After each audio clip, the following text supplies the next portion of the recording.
Okay, good afternoon everybody and welcome to the Daiwa Foundation. My name is Jason James and we're here to talk about Japanese studies in the UK, which is certainly an important topic, and it's one that's very close to my own heart, as I did Japanese studies many years ago, although sadly not at Sheffield.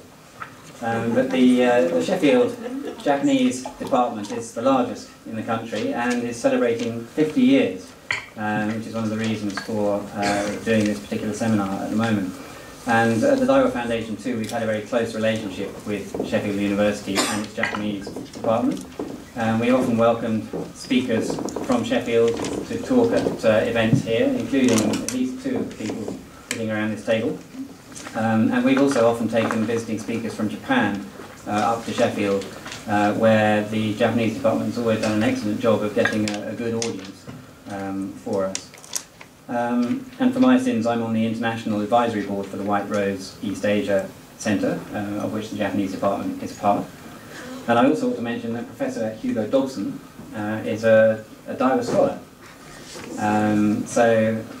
That I suppose means that you didn't study Japanese at Sheffield, because you wouldn't have been eligible for the scholarship. I went to another place. Yeah. Not too far away. Also Professor Glenn Hook to chair the session. Is that right? Yes, yeah. Thank you very much, Jason. I'm Glenn Hook, Professor of Japanese Studies at the University of Sheffield, and I'll be chairing the panel today. You've probably all had an opportunity to look at the sort of legitimation for why we're doing it, which is really to do with the continuing importance of Japanese studies and also of Japan. And we thought it might be quite instructive and interesting for people to sort of look back on those 50 years. It's a little bit prosaic, but we'll start looking back from a historical point of view, and then move to the present, and then on to the future, and then to the relationship between Japan, commerce and diplomacy. I've asked everyone to keep within strict time limits so that there is an opportunity at the end for Q&A and the discussion of some of the points which have arisen. So thank you all for your patience in waiting. If there's something extremely important that you need to ask one of the speakers, if you could hold it till the end, I'd be very, very grateful. Thank you. So we'll start with Graham. I was looking back at Professor Jeffrey Bonus's inaugural lecture, which is 1966, December 1966.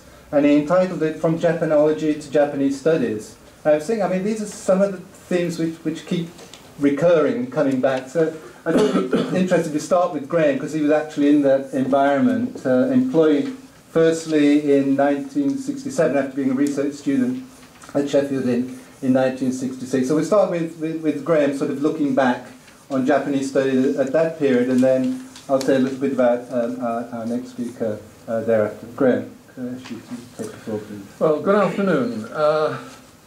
This is not going to be an academic paper, and I thought it would be much more interesting simply to hear one person's recollections of Japanese studies over the last nearly 50 years.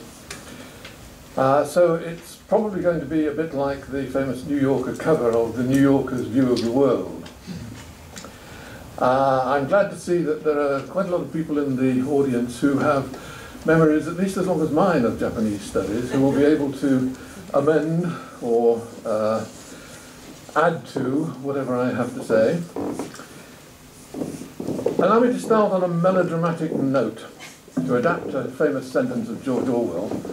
Until I was nearly 4 years old, highly civilized human beings were flying overhead trying to kill me. Now, I don't really think that the Luftwaffe had any interest in me personally, and I don't think it regarded the small country town in which I lived as a strategic target. But bombers on their way to Birmingham, or returning from Birmingham after being damaged, dropped a few bombs around the town, and there are some craters in the woods near my home which look like fairy dells full of bluebells and primroses, but are in fact bomb craters. I was born in May of 1941, when Britain's relations with Germany were at a nadir, but it was only 20 years since they had been at an earlier nadir. and just a few months before Pearl Harbor. So that I spent my childhood at a time when Britain's relations with Japan were at the worst they had ever been. From the 1850s onwards, of course, Britain's relations with Japan were pretty good. And the period from the late 1920s, I'd say, until 1945, was really an exception in these pretty good relations that have existed between Britain and Japan for the last century and a half. Therefore, when I was a boy of 6, 7, 8, 9, our games, the games I played with my companions, were very largely games about fighting, the British versus the Germans, cowboys versus Indians, and so on. We never played British versus Japanese because we really didn't know how to cope with the Japanese. We knew nothing about the Japanese. We didn't really know what sort of people they were. We knew something about the Germans because we were in direct contact with German prisoners of war who worked on the land for our fathers. There was a prison camp nearby. So we knew their names, we knew their personalities. One of them, an Italian actually, mended my teddy bear when its arm came off. And sometime around 1950, when I was 9 or 10 or so, my grandfather said to me, and I have no idea what prompted the comment, "They're great little fighters, the Japanese." I was completely taken aback because he was obviously speaking favourably of the Japanese, and my notion of the Japanese was entirely negative. Now, I realise, of course, as you will have done, what had happened. He was born in 1865, before Meiji, and in fact even before Keio. He was born during the short-lived reign period Genji, which only lasted a matter of 13 or 14 months in 1864-65. He was born, in fact, on the day that the ukiyo-e artist Toyokuni died. And he had grown up, of course, with a very favourable view of Japan and the Japanese. Where he got his information about Japan, I do not know. He was an illiterate farm labourer. He signed his wedding certificate with a cross. So he didn't get any information about Japan from newspapers, certainly didn't get it from radio or television. But he did spend a couple of years in the army, served in South Africa during the Boer War, just about the time when the Anglo-Japanese alliance was being set up. So such information as came to him would have been very favourable towards the Japanese. And by the time the Pacific War broke out in 1941, he was 76, and his views were pretty well settled. Now, during the 1950s, of course, there was a flood of prisoner of war memoirs, stories about German prisoner of war camps, the Great Escape, the Wooden Horse, the Dam Busters. All these books were coming out in the 1950s, and there were stories, there were books particularly by the Australian author Russell Braddon about the experience of British and Australian soldiers in Japanese hands as prisoners. And Lord Russell, that's Lord Russell of Liverpool, not the philosopher Bertrand Russell, published a couple of books on German atrocities during the war and Japanese atrocities, the scourge of the swastika and the Knights of Bushido. So this was the image of Japan that I grew up with. The image of Japan that I had as a boy of 13, 14, 15 could be summed up in the drawings of Ronald Searle, which many of you will be familiar with, who was at the time in a Japanese prison camp. I went to Oxford in 1960 to read Oriental languages, Chinese, in fact. I was in good company. James Bond read Oriental languages at Cambridge. Anthony Eden read Oriental languages in Cambridge, I think. In those days, Chinese was treated like Latin or ancient Greek. The purpose of studying Chinese was to be able to read the classical texts, the ancient philosophers, the tongue poets, and so on. And in Oxford, Japanese was only offered as a subsidiary to Chinese. China was the wartime ally and the great post-war Asian market. Japan was the defeated enemy and not expected to be of any real economic importance for decades to come, 50 years perhaps. And such Japanese as was taught in Oxford, it was only taught on a very small scale by Geoffrey Bonus, was really designed for people who wanted to be able to read Japanese scholarship on China. The textbooks that we used were Elisiev and Reichar, I don't know if anybody remembers that, which still used the old Kanazukai in spite of the language reforms of the late 1940s, and Hibit and Ikasaka. And then, having got a grounding in Japanese, we moved straight on to a chapter from Naito Torajiro's book Shinashigakushi, A History of Chinese Historiography. That gives you some hint of the thinking behind the purpose of learning Japanese in those days. I said that I went to read Oriental languages, and we studied in the Oriental Institute in Beaumont Street to begin with, and then the Oriental Institute in Pusey Lane in the second year I was there, I think. We had a club called the Far Eastern Club, and those are the terms in which subjects, Chinese and Japanese, were discussed. And of course, Oriental Studies, the Oriental Institute included not only Chinese, Japanese, but also the languages of India and Arabic and so on. So the Orient was seen as pretty much as a single whole. It was a very Eurocentric view. Now, I don't think those of us who took up the study of Chinese, Japanese, and the Indian and languages and Farsi and Arabic and so on could be reasonably accused of being Eurocentric in our views. But the terms in which the subjects were discussed were very Eurocentric. St Antony's had until recently, I don't think it still has, but it had a Far East centre until not so long ago. We talked about sinology and Japanology. I remember going to a junior sinologues conference in the Netherlands in 1961, it must have been. Geoffrey Bonus's inaugural lecture, as Glenn has mentioned, was titled From Japanology to Japanese Studies, and the point he was making was that we were moving away from seeing the study of Japan as a single whole, so that anybody who studied Japan could be expected to know about all aspects of Japanese life and culture. And we were beginning to study Japanese politics, Japanese economics, Japanese history, ancient history, modern history, and so on.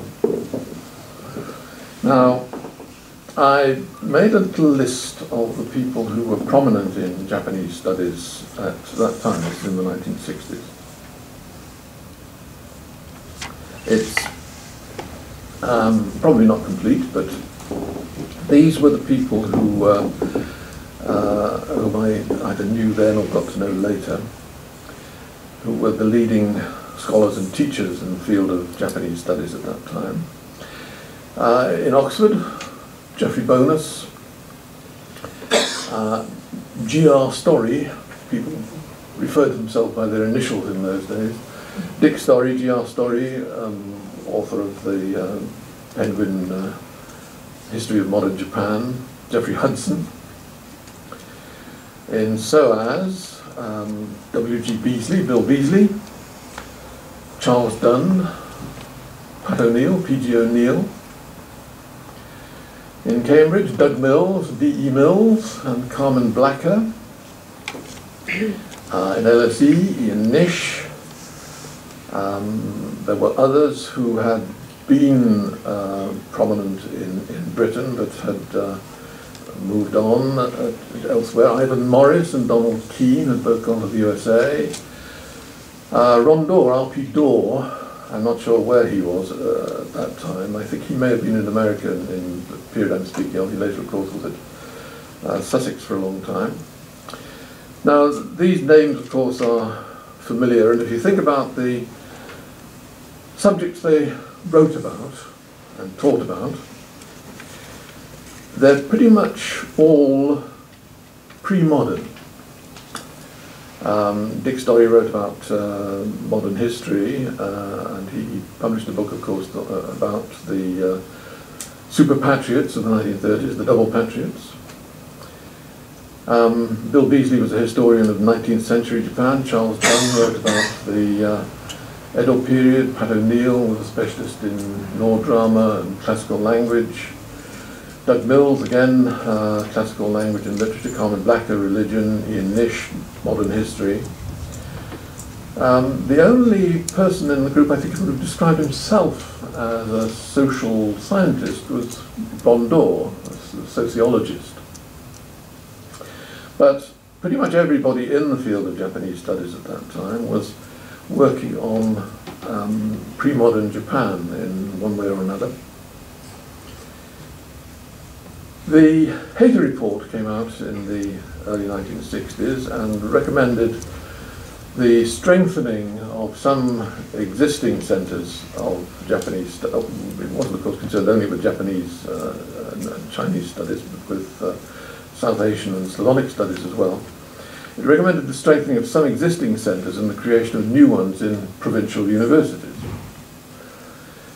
It recommended that 2 centres covering South Asia, Southeast Asia and the Far East should be supported in the provincial universities, but that these centres should not provide language teaching unless and until this later proved essential. As a result of the Hayter Commission's report, the Centre for Japanese Studies was established in Sheffield, Centre for Chinese Studies in Leeds, and the Centre for Southeast Asian Studies in Hull. And the idea was that, being in reasonable proximity, they would cooperate in various ways, and we did have regular joint seminars for a good many years.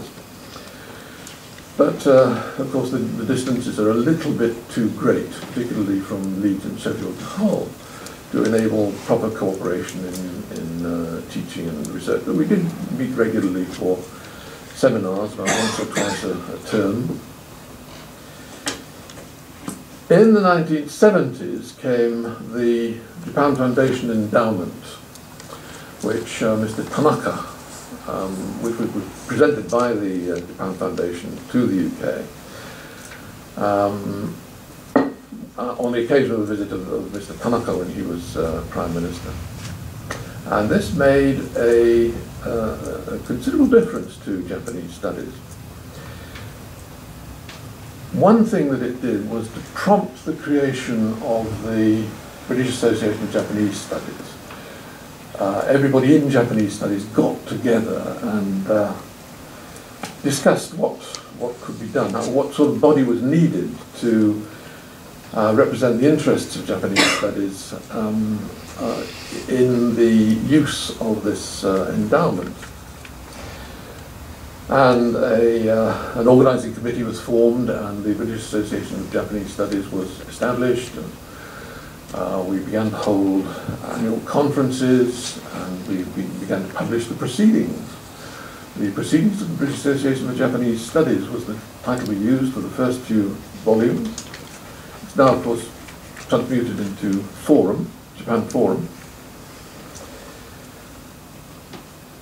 The 2 most important achievements of the Japan Foundation Endowment Committee, certainly in the first decade, were, in my view, the introduction of a study visit to Japan for, at first, all second-year students in Japanese studies in the 4 institutions that then offered degrees in Japanese studies: London, Oxford, Cambridge and Sheffield.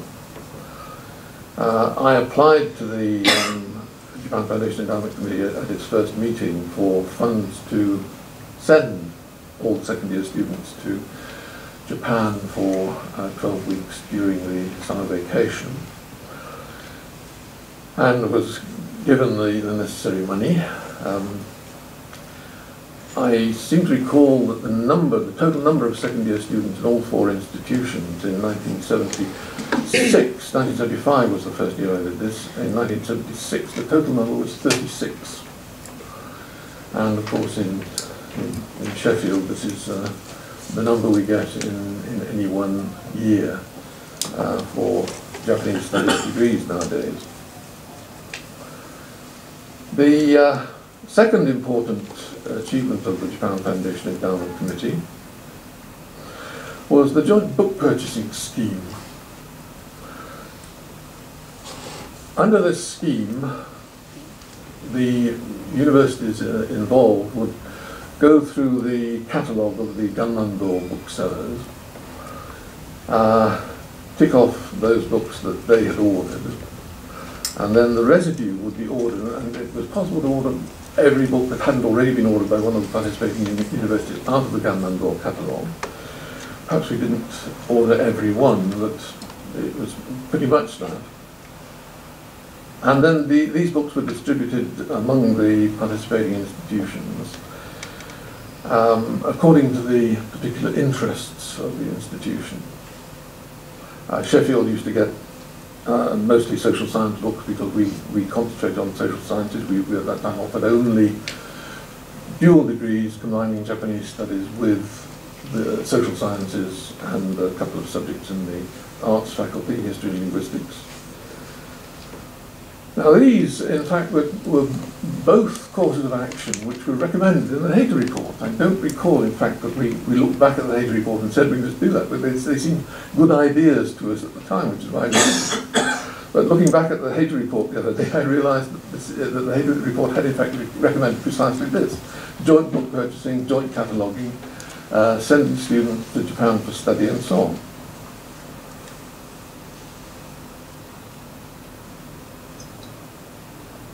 The next major event, perhaps, was in 1981 when the Conservative government instructed universities that they should behave more like business, that they should be more business-like, they should use business criteria in judging what subjects to teach and how to teach them and so on. And the instructions that came round to the university included a particular provision for each faculty in each university. In each faculty, 2 subjects were marked for protection. The universities were told not to cut back on these. And in the case of the social sciences faculty at Sheffield University, the 2 subjects which were chosen for protection were Japanese studies and business studies. Much to the chagrin, I have to say, of the heads of some of the departments in the Faculty of Social Sciences. This was an indication of the attitude of the Conservative government. It clearly wanted people who knew about business and people who knew Japanese to come out of the university. My recollection is that Japanese studies was given protection in other universities as well.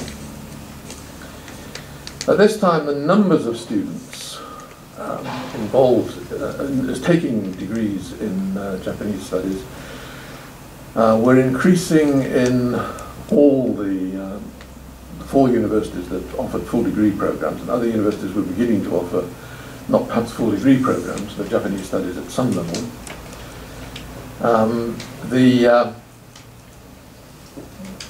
Our first intake of students at Sheffield consisted of 3 people.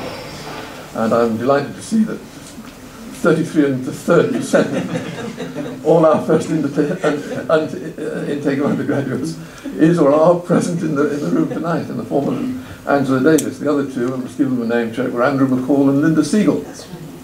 And then in our second intake, of course, we had Janet Hunter and Leslie Connors, and Leslie Knapp as was, and so on. And the numbers were increasing. I think in that year there were probably 6 people were there, Janet? We started off with 6, but ended up with 4. Oh, right. Yeah. And gradually the numbers increased, and this was happening in other institutions as well. And until the end of the 1980s, when we were getting large numbers of undergraduates, same kinds of numbers as would be entering other kinds of departments. Well, I'd better leave it there, Glenn. I'd be happy to answer any questions or receive any corrections or criticisms during the question and answer session. Thank you very much.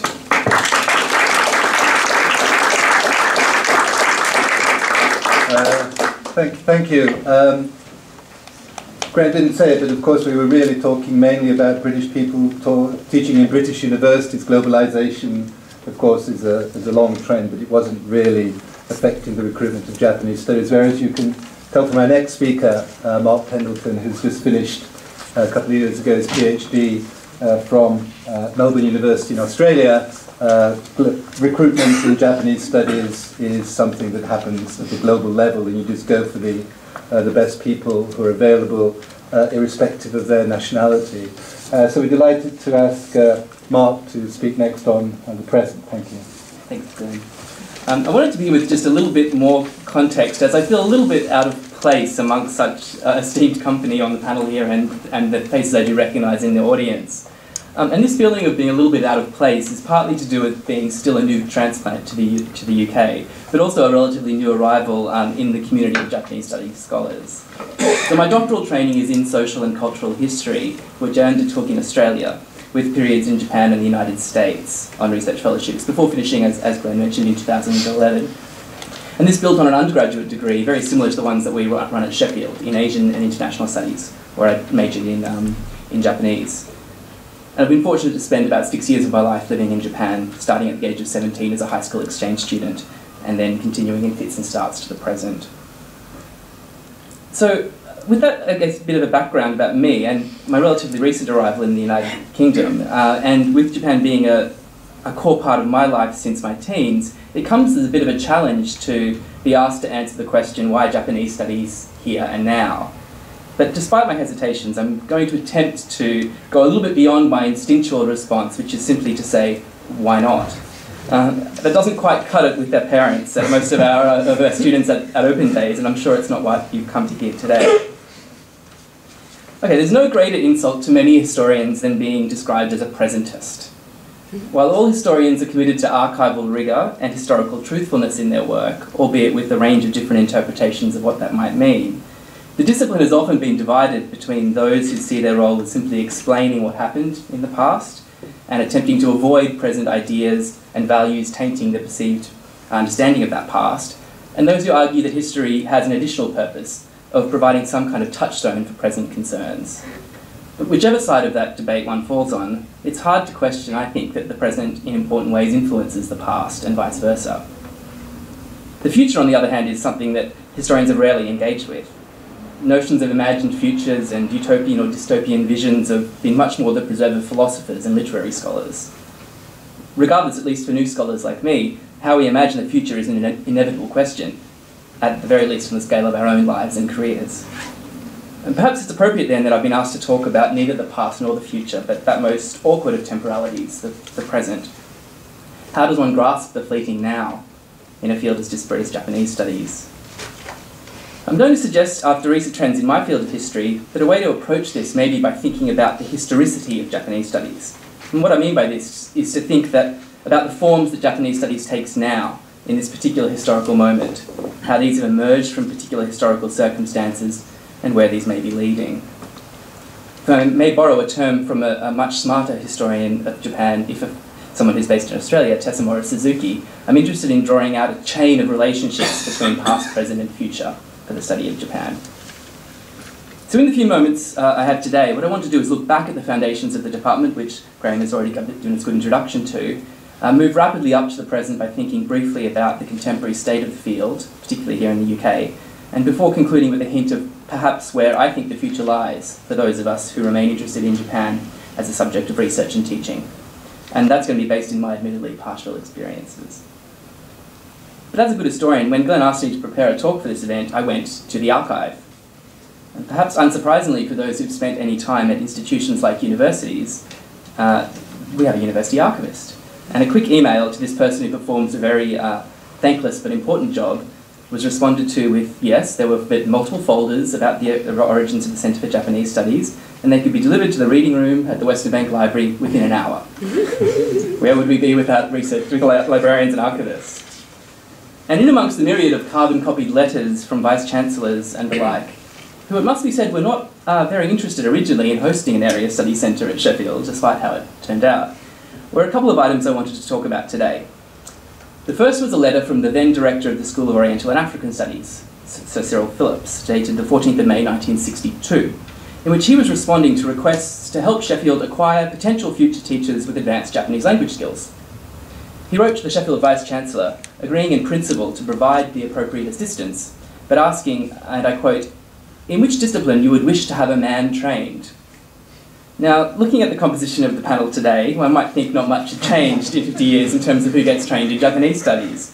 But I think it's important to acknowledge that the field of Japanese studies is a much more diverse group than we have been unfortunately able to be represented here today. So in my discipline of history, for example, many of the leading scholars for some time have been women. Carol Gluck at Columbia, Tessa Morris-Suzuki, who I mentioned, my PhD supervisor, Vera Mackey at Wollongong, and to bring it closer to home, one of our own graduates, Janet Hunter at the LSE. And the same can be said for many other fields, in the humanities, literature and cultural studies, without a doubt, and in the social sciences too. And this is even more true for the next generation of Japan scholars. Earlier this year, we hosted in Sheffield a conference of emerging undergraduate and postgraduate scholarship on Japan, entitled Japan in Our Futures. And a quick scan around that room confirmed this diversity.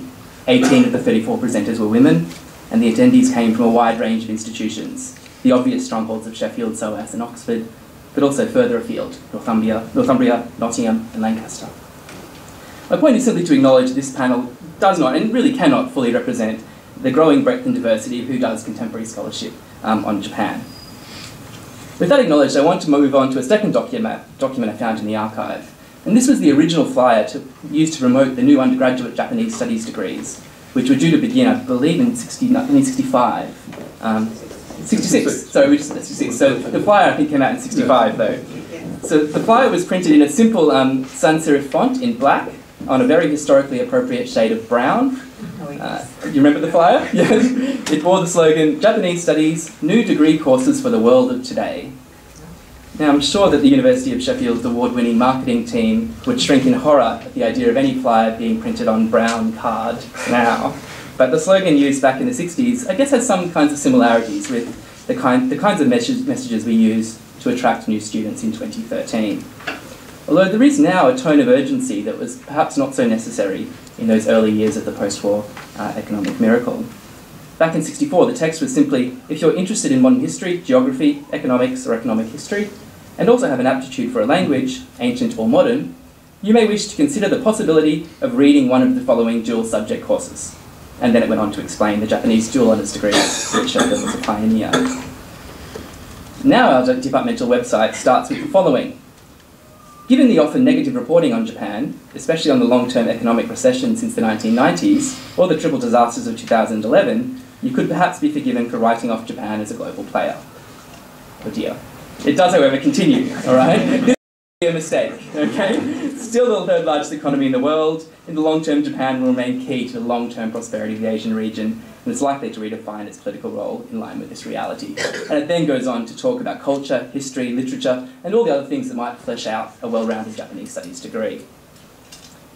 So while the focus has shifted, there remains in both sets of marketing materials a kind of inherent presentism. Japan, and by extension Japanese studies, is good for you now, and these are the reasons why you should study Japanese or choose Japan. Albeit with the added need to reassure contemporary applicants that their future is also assured if they study Japanese. And of course I'm hardly in a position to disagree with this. My job and my department depends on students and the broader community agreeing with us on the continued importance of Japan. But I guess I remain a little bit unconvinced about the terms on which we stake a claim to contemporary relevance. And in this I have some sympathy with the Oxford Professor of English, Helen Small, whose new book, The Value of the Humanities, tries to unpick the ways in which we talk about the perceived contemporary crisis in humanities scholarship, and it must be said in funding as well. She develops a taxonomy of these conversations, identifying 5 key themes that are contemporary manifestations of historical arguments over the use of the humanities. These are, the fostering of critical thinking in students, that the humanities are useful economically, that they have an inherent worth simply for their own sake, that humanities contribute to individual or national happiness, and that they can perform a gadfly function in democracy. Now, not all of these are exactly the same in relation to Japanese studies, but I think several are. We commonly argue for Japanese as a contributor to the economy, as somehow containing an inherent worth, perhaps of cultural agility or cross-cultural awareness, to use buzzwords in vogue at universities these days, or perhaps most hopefully that our students learn critical thinking skills while they study with us. Some colleagues at Edinburgh University, Chris Perkins in Japanese studies and Daniel Hammond in Chinese studies, have been conducting some research about the thinking behind why we teach East Asian studies in the UK at the moment. They've been interviewing a number of scholars of Japanese and Chinese studies, and I wanted to pull out a couple of quotes from their research, just to, because I don't think these are particularly unusual, but they do raise, I think, some useful questions which might feed into our later discussion. Firstly, and this is from a scholar of Japanese studies, I think it's a bit strange, talking about Japan as if Japan can stand on its own as a sort of unifying topic. So my first question then is, can Japanese now be anything beyond a linguistic point of connection? Here's another. The Japanese studies is part of the humanities, isn't it? I think to help students to become really independent thinkers, a person able to communicate with others, think independently, but also able to have a sympathy with other people, other cultures. And there are 2 questions here. Is that really a specific feature of Japanese studies degrees as opposed to others? And how can we ensure that these skills are taught to students, many of whom primarily want to understand themselves as linguists, albeit very skilled ones? Third quote. So it's partly about teaching them knowledge, teaching them the basic language skills, and teaching them about the history and the culture. But I would hope it would be preparing them as full-rounded individuals who can then go on and find employment and make their way in the world. Now, looking at the list of those who are attending, and I don't know many of you personally, it's clear that departments like Sheffield have been highly successful on these terms. Our graduates are leading figures in media, business, government, and so on, and rightly we celebrate their achievements. But is it enough to suggest that Japanese studies degrees continue to prepare our students for the world of today, as those flyers argued 50-odd years ago? So as a way of bringing this talk toward a conclusion, I wanted to ask why we can't be using Japanese studies as a way in to thinking more carefully about what Hugo is going to take us into next, the future. In 1966, just a couple of short years after the formation of the Centre for Japanese Studies, Professor Jeffrey Bonus argued in his inaugural lecture that it would be a mistake for the newly formed department to be bogged down in what he dismissively termed Japanology, self-contained, inward-looking and Western-centred, as we've already had a little bit before. Instead, he argued for a Japanese studies that was directed to, quote, a comparative multidisciplinary treatment of Japan as part of the broad picture of man and man in society. Now, while we might want to use differently gendered language today, my feeling is broadly the same. Japan is important now for the same reasons it has been for a very long period of time. A regional centre of economic, political, social and cultural influence, most definitely. But Japan is important also because of how it connects to the world outside its borders. Japan is not, for me, all that different fundamentally to anywhere else. Its historical and contemporary experiences are connected to, implicated in, and shaped by global changes. Japan was the world's first major modern non-European empire and one of the key drivers of post-war global economic growth.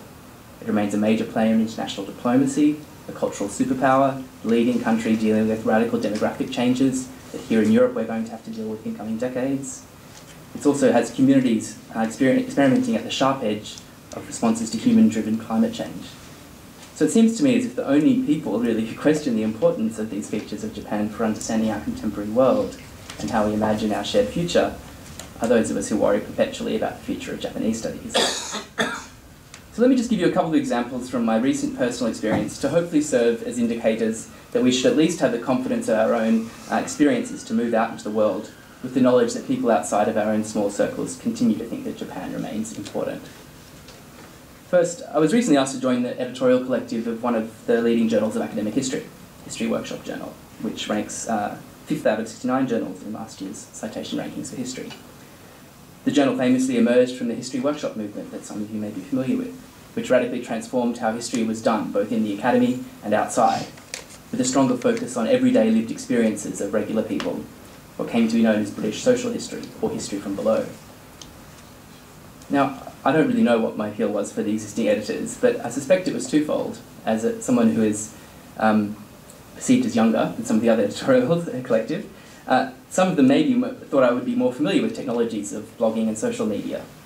I haven't yet told them that I'm actually much more of a Luddite than I like to publicly admit to.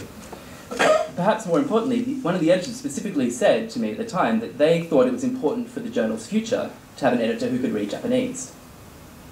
But one of the leading history journals in the UK specifically sought out Japan expertise in 2013, indicates that within key shapers of disciplinary research, Japan remains centrally important.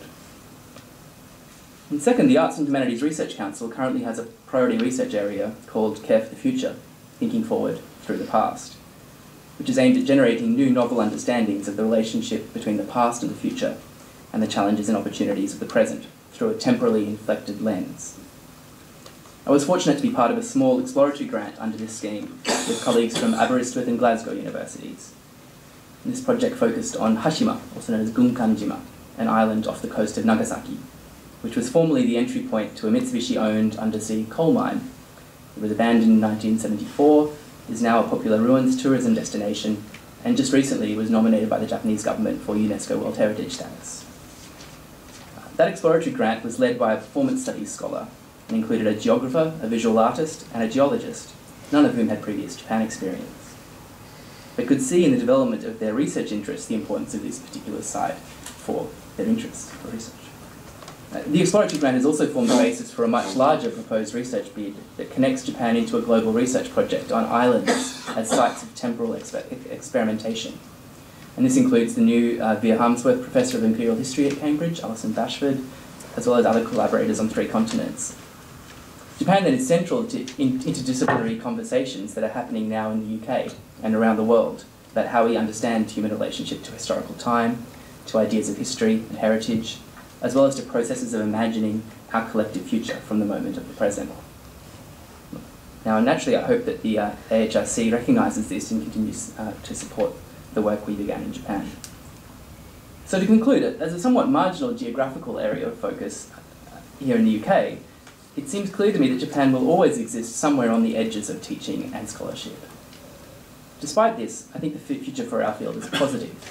Students remain interested in the study of Japan, not only for presentist motivations of economy or career, but for a wide spectrum of individual reasons.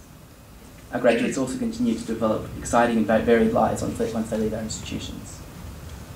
Our research is recognised both in leading publications in a range of fields and through funding bodies, and through supportive organisations like our hosts today at Daiwa. Japan, for me, remains a necessary point of reference for understanding where our world has come from, how we operate in the present, and where we're heading towards in the future. Thank you. Thank you very much.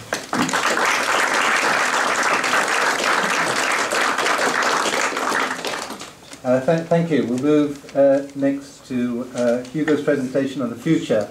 The past is difficult, the present is also difficult. The future, it really seems even more difficult. So I really wanted to confirm with Hugo ahead of time, and he's assured me that he won't be talking about our 2020 REF strategy or the allocation of teaching duties in Japanese studies next year, but will rather take it a little bit of the more broader topic to do with the future of Japanese studies in the UK. Hugo. Thanks, Glenn. You can tell I'm talking about the future because I'm the one using an iPad. Can I just, before I start, just say thank you to everyone. It's wonderful to walk into the room and see so many of our graduates dotted around, so many of our colleagues, and so many of our friends from other institutions across the UK. So thank you very much for coming here today. I'd also just like to mention that I had the quintessential London experience on the way here. I got off at St Pancras, got into a cab and got a talkative cabbie who, when I explained where I was going, said to me, "Oh yeah, what are you doing there?" I explained what we were doing. He's saying, "Oh yeah, Japanese, they're a funny bunch." And I got 20 minutes. I did think, well, maybe he would be the person to invite me today, but I resisted the urge. Okay, well, as a rather grumpy middle-aged man who's been around the proverbial block a few times, it feels slightly ironic for me to be the one who's asked to gaze into the crystal ball and talk about the future of Japanese studies. Especially when Mark, with his youth and his energy and his good looks is really clearly the future. But I guess I'm here in my role as a newly appointed head of department, which runs the risk of me grandly and possibly ostentatiously presenting my vision of the future of Japanese studies. Well, that's what I tried to do in the interview for the job, and I don't propose to bore you by doing a rerun of that. Instead, what I'd like to do is have a mild-mannered rant, a wish list, if you like, a personal take on what I would like to see Japanese studies do and not do in the future.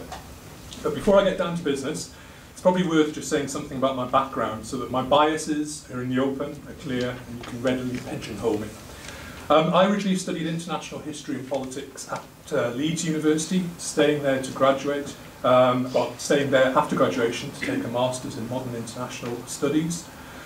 During this time, my interest in Japanese history and politics began to emerge and developed thanks partly to my brother, who will be known to some of you, and also thanks to Ellis Tinios's optional Japanese history module. I hit on the plan as a result of this to do a PhD that would involve the study of Japan in some way, but realised that no one would take me seriously if I didn't actually have the language under my belt. So I was lucky enough to be selected for a Daiwa scholarship and was given the opportunity to hone my language skills. Thereafter, equipped with both a disciplinary grounding and the necessary language skills, I began a PhD under the supervision of Glenn Hook, who will be known to all of you. Since then, my academic career has demonstrated the professional schizophrenia many of us in the room have probably experienced. In that, at first, I was an area studies person in a politics and international relations department at the University of Kent, before then becoming a politics international relations person in an area studies department at Sheffield, where I remain today. So all of this probably has some bearing on what I'm going to say in my wish list for the future development of teaching and research in Japanese studies. But here we go. Number one.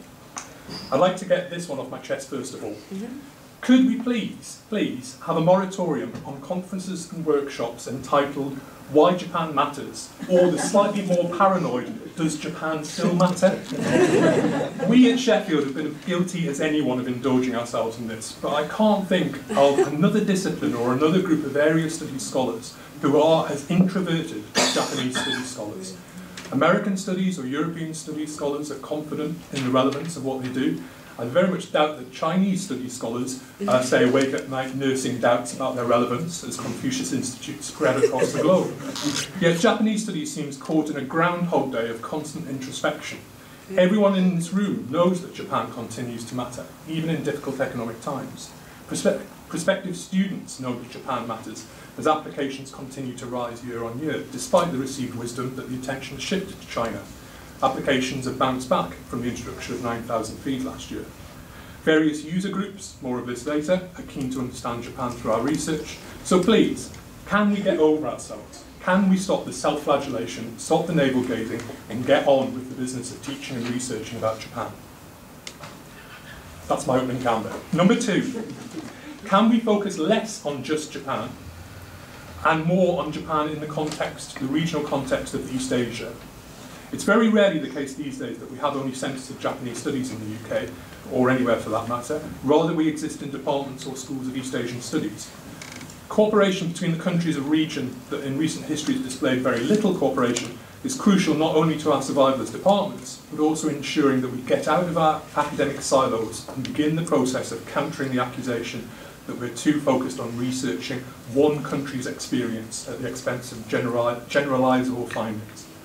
For the same reasons, we should encourage inter-regional collaboration with other centres, whether they're focused on Middle Eastern studies, African studies, or Slavonic studies.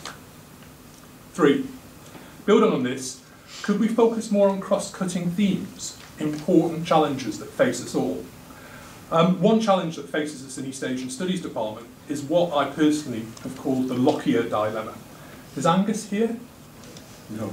Shame. I remember having a conversation with Angus Lockyer at SOAS many years ago about area studies, and the question he asked me that stuck in my mind is what binds us together as a group of scholars, a group of Asianist scholars, beyond the shared ability to read kanji? What is it that I, as a student of Japan's international relations, can talk to a student of Japanese literature about? These are questions that I still don't quite know the answer to, but one way to at least begin exploring our possible common interests is to come together under the umbrella of one of the numerous current challenges that face Japan, China, Korea, East Asia, and ultimately the world. And here I'm thinking of the cross-cutting, well, the cross council themes that have been identified by the UK research councils as part of their prioritised future funding schemes. Just to mention a few of these: global uncertainties, rising greater security for all in a changing world, living with environmental change, understanding how people respond to environmental change and developing strong economic responses, lifelong health and well-being, realising economic, social and health gains of healthy ageing whilst reducing dependency costs and inequities later in life, the digital economy, energy, global food security. These are all themes that bring the research councils together, but in case I'm being too focused on the social sciences at the expense of the humanities, the Arts and the Humanities Research Council have identified more cross-cutting themes. Care for the future, thinking forward through the past, digital transformation in the arts and humanities, science and culture, translating cultures, looking at the role of translation understood in its broadest sense in the transmission, interpretation and sharing of languages, values, beliefs, histories and narratives. This addresses issues of substantial policy relevance in areas such as diplomacy, conflict and security, law and migration. Now, I'm quoting there from their website, but surely as scholars of Japan, with either a social science focus or a humanities background, we have something to say about these important themes that are facing the world. As mentioned above, this should also bring us together with other East Asian studies scholars, bring us together with other area studies scholars to create interregional communities, bring us together with disciplinary scholars, and also various user groups of our research. So what I would argue is that we leave behind the niche cottage industry of area studies by approaching a very focused and narrow range of specific questions, and instead contribute to these big themes, these big challenges, and seek to Asianise them. Securing whatever funds is available through the research councils is not the only motivation. We also have a moral, intellectual duty to bring our expertise into these debates and help shape them. To quote Geoffrey Bonus in his inaugural lecture at the University of Sheffield in December 1966, "We shall not be an isolated inward-looking unit. This would stunt development and it would be foolish to decline to avail ourselves of a spirit of collaboration which crosses departmental limits as readily as in this university." 4. I think we should seek to operate across the area studies disciplinary divide more often. We all know that tensions exist between the regional expertise that area studies provides and the theoretical rigour of a disciplinary approach. On a very personal level, I'm sure everybody's agonised over how they describe themselves to people or how they are perceived. In my case, do I describe myself as a Japanese studies person with an interest in international relations, or am I an international relations person with an expertise in Japan? How would others describe me and perceive me? Despite these professional existential crises that I go through, especially when attending conferences, opportunities exist. Today, the trend is firmly towards training scholars who can comfortably operate across this divide and feel at home within their disciplinary colleagues, as much as they are with their area studies friends, whether it be someone like me, who came to Japanese studies later in life, or a Japanese studies graduate who begins to ground him or herself in a discipline at some point in their undergraduate studies, but is then able to develop this side of their identity and ultimately combine the two in their postgraduate work. Ultimately, I would like to see scholars emerge who could be hired in either an area studies department or a disciplinary department, as this is ultimately the configuration of Japanese studies in the UK today. However, it would be naive to suggest that this process is plain sailing. Tensions do exist, often felt most strongly when we attend either an area studies or a disciplinary focus conference. However, I would point everyone in the direction of the recent article by Sia Korn of the University of Leeds, an excellent piece in the latest edition of Social Science Japan Journal that provides a roadmap for how the divide can be fruitfully managed. To this end, let's not just be theory takers, but let's be theory makers. Selecting the latest concept from our disciplinary toolbox and then applying it to Japan is a worthwhile and interesting exercise. However, we have, as Japanese studies scholars, been less successful in contributing to the development and shaping of theories. I dare to say it, but Nihon Jinron might be one example that could be cited, but I don't think many of us would want to linger too long on this or present it as a poster boy for the theoretical contribution that Japanese studies could make. From my own discipline of international relations, which suffers its own ongoing and self-flagellating debate of whether it is in fact a discipline or not, I could point to the model of the developmental state as one rare example. And even this example is not exclusive to international relations. But I would be hard-pressed to think of other concepts. So regardless of our disciplines, let's try to make and not just take the theories. Number 5, more impact, please.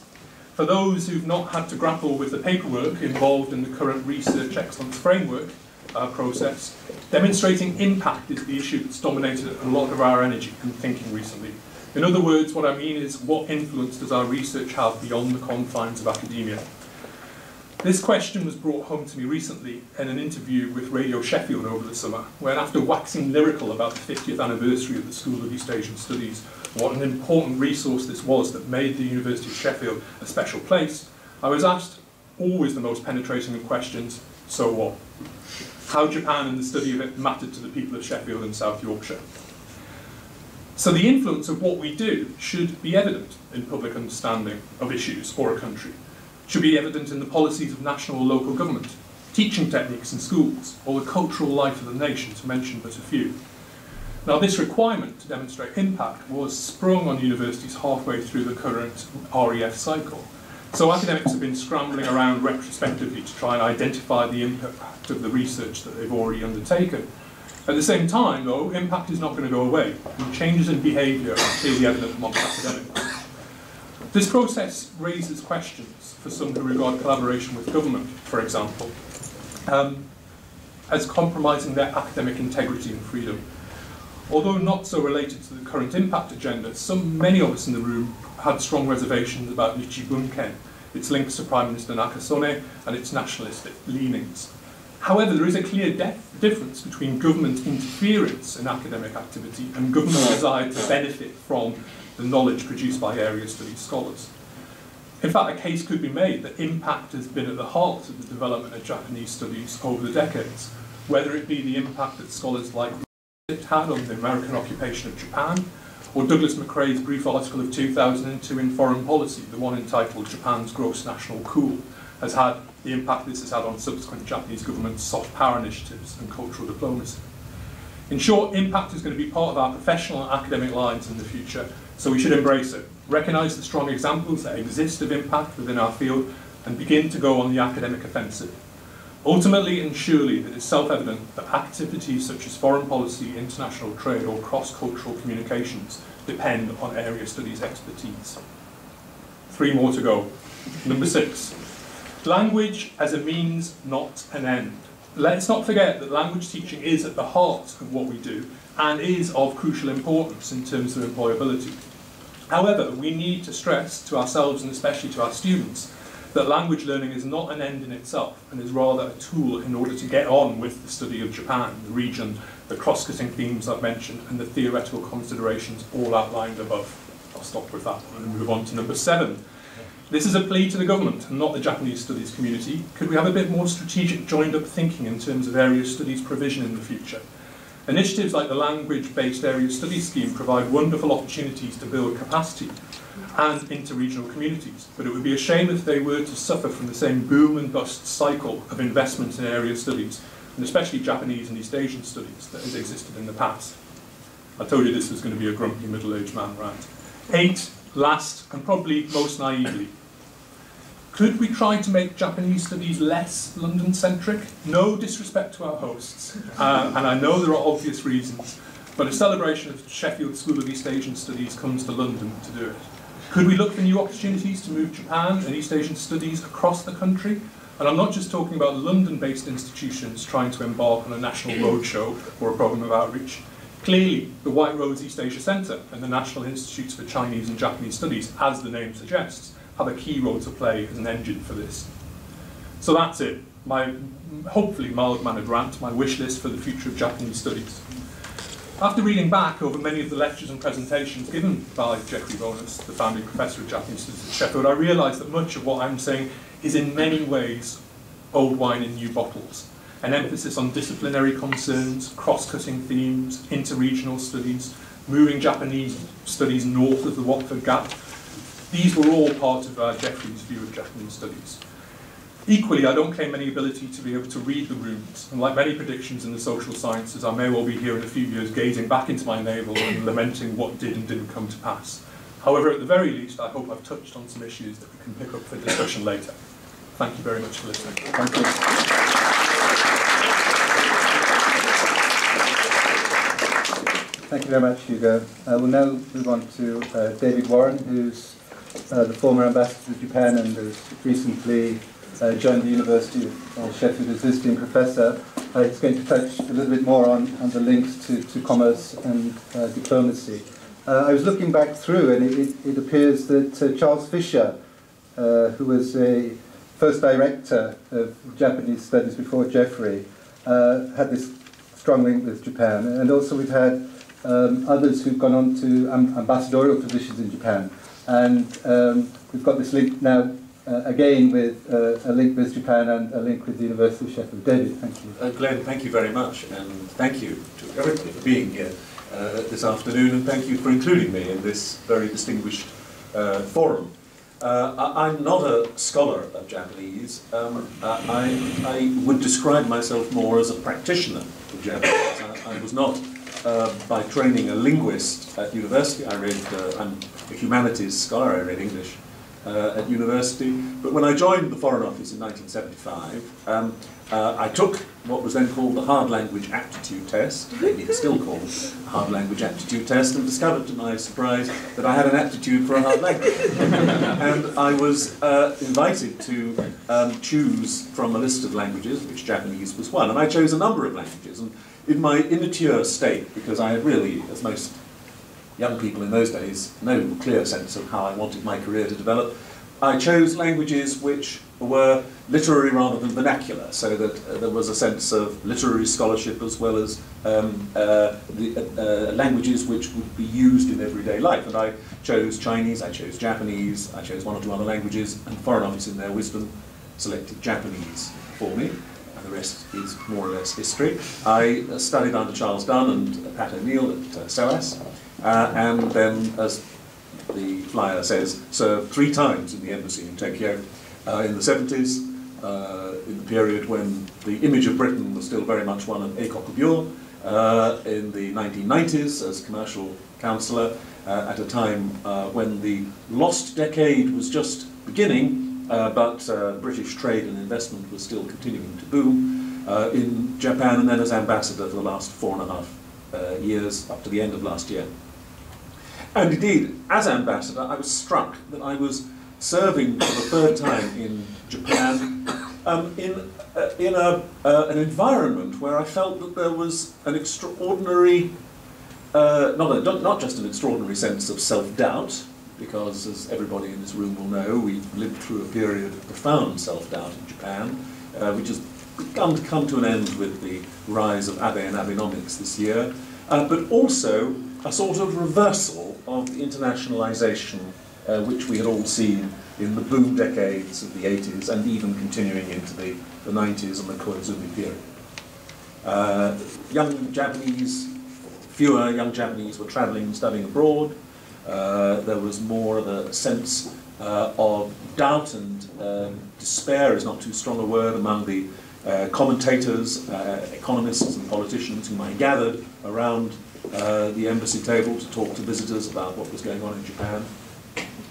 It was indeed quite a depressing time for an ambassador to be encouraging closer partnerships. There was a great emotional desire to have closer partnerships, but there was a real sense of why are we failing about Japanese society? And I was often the one in the group that was encouraging Japanese speakers to feel more confident and to recognise the extent to which they were admired and respected by so many of the British visitors who came to Tokyo. My job this afternoon is to talk, as Glenn said, a little bit about diplomacy and commerce and why Japanese studies is relevant for that. And that's easily done because I don't want simply to trot out the statistics that we all tend to listen to on these occasions about the importance of Japan as a market for British goods. It's dipped a little in recent years as other economies have grown more quickly, but nonetheless it's a major market for British goods and an even more major market, if that's a grammatically correct sentence, for British services. But the extraordinary contribution which Japan continues to make to the British economy through Japanese investment in a very wide range of manufacturing and service, retailing and other industries in the UK. And the number of jobs which are created by the 1,300 or so Japanese companies that have invested in Britain over the last 4 decades and even earlier. So Japan's economic importance to Britain is fundamental. If I talk about diplomacy, I want to take my lead from what Hugo described as his mild-mannered, middle-aged rant. I certainly mild-mannered. Middle-aged is nonsense. This is a perhaps less mild-mannered and more elderly gentleman's rant. One of the things I found most frustrating when I was an ambassador was having to explain to audiences that diplomacy did not simply mean dressing up and serving drinks at cocktail parties. It was integral to the fullest possible range of government to government, and indeed beyond government, activity in Japan.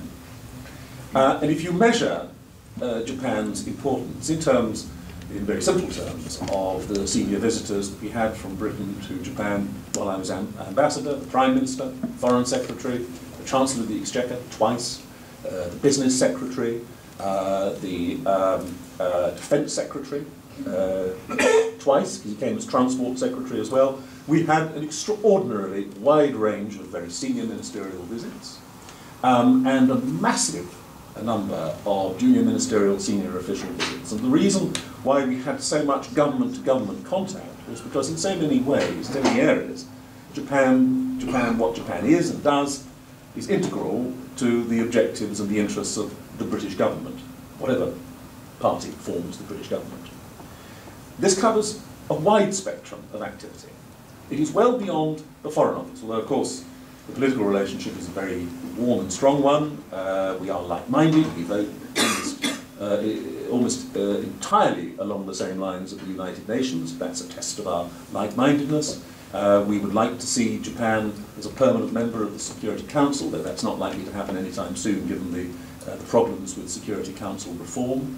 The existence of a strategic dialogue between Britain and Japan, which covers the fullest range of foreign policy issues, is now very well established, but it is much wider than that. It covers areas such as transport. One of the major things that I was dealing with as ambassador was attracting Hitachi into the UK to provide the rolling stock investment for the new West Coast Railway.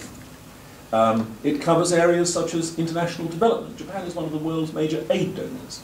They've fallen down the list a little bit in recent years for a variety of reasons, but being major international aid donors means that it is very important for countries to discuss their aid strategies, to try and bring together their aid policies, and to discuss how these can most effectively be taken forward in multilateral institutions. So the aid dialogue is fundamental. The Department of Health were frequent visitors because Japanese pharmaceutical companies are major investors into UK industry and have a direct stake in the pricing and regulatory policies of the National Health Service. So a lot of my time was spent taking Japanese industrialists through the minutiae of NHS policies. I mention these examples because they tend not to be seen as everyday diplomatic activity, and yet in today's world they are fundamental to a diplomat's responsibilities. And there are other areas as well. The Treasury, given Japan's importance as a financial centre, the Bank of England, the Foreign Office, of course, I've mentioned across a wide spectrum of diplomatic activity. Almost every part of government has an interest in what a major country, a major economy, a major polity like Japan is doing in its domestic and international policy. Not only in terms of promoting our interests, but also in terms of learning from Japan about the way in which policy is taken forward. Now, of course, this process is going to be better established in some areas than others, and the more we talk to each other, the more we may realise that the learning process has its limitations. But the dialogue which takes place all the time between Britain and Japan in all these areas is profound. And that is why, if we are measuring the importance of a country, Japan remains one of Britain's most important international partners. And that's reflected in terms of the resources which the Foreign Office and other government departments allocate to Japan. The embassy in Japan remains one of our largest and most important embassies, covering, as I say, the full spectrum of government-to-government activity. And the provision of language resources is also very important because, as everybody in this room will know, but a point which still needs to be emphasised, I think, for wider audiences, it is difficult to operate effectively in Japan without some proficiency in the Japanese language. 5 out of the 6 most senior members of the British diplomatic network in Tokyo were Japanese speakers. Myself, Deputy Head of Mission, the Commercial Councillor and Head of the Trade and Investment Promotion, our Consul General in Osaka, our Political Councillor. And the Japanese language provision, I believe, has strength in depth going into the separate sections of the embassy. We continue to train between 2 and 3 new Japanese language students every year. We do that because it is important to be able to communicate effectively in Japanese. It's important to be able to understand the language and understand the communication that comes in Japanese. And it is important also to be able to get under the surface of this complex and fascinating culture and society so that we can most effectively interpret Japan back to the government in London and promote Britain most effectively to a Japanese audience. So I think that's as much as I want to say about the importance of Japan. And I agree very strongly with Hugo that one shouldn't be defensive about this. I was determined when I became ambassador to Tokyo not to be one of those ambassadors, and there are still a large number around the world who bang on about why their country matters more than any other. I expected to be able to explain that Japan is intrinsically a country in whose future so many areas of British life are bound up. And as a practitioner, I found I had no difficulty getting that message across to the vast majority of people I was talking to in the British government. I haven't, in giving that little exposition, talked really about science and culture, and there probably isn't time to go into too much detail in the talk, although we might pick this up in questions and answers. Science, of course, is an integral part of the embassy's work and has been for many, many, many years. Culture as well, including those areas of culture which are below the radar screen of middle-aged diplomats, that area of popular culture where Japan is so much a magnet for young people across Asia and Europe and Britain. We won't go into all the details now, but these are the routes through which the next generation of students who want to learn about Japan will often find their way into this extraordinarily fascinating culture. But in agreeing with what Hugo said about not being defensive about the importance of Japan, I also want very strongly to agree with him about the importance of interdisciplinary approaches and regional approaches. Because I feel very strongly that if we think ourselves into asserting the importance of Japan in a sort of game of a zero-sum game of competition with other East Asian countries or Southeast Asian countries, then that way lies madness. The reality is that the world is very fluid, that some economies are growing, some countries are growing much faster than others, and that if we are going to try and constantly measure our relevance in artificial ways, we are going to be unsuccessful.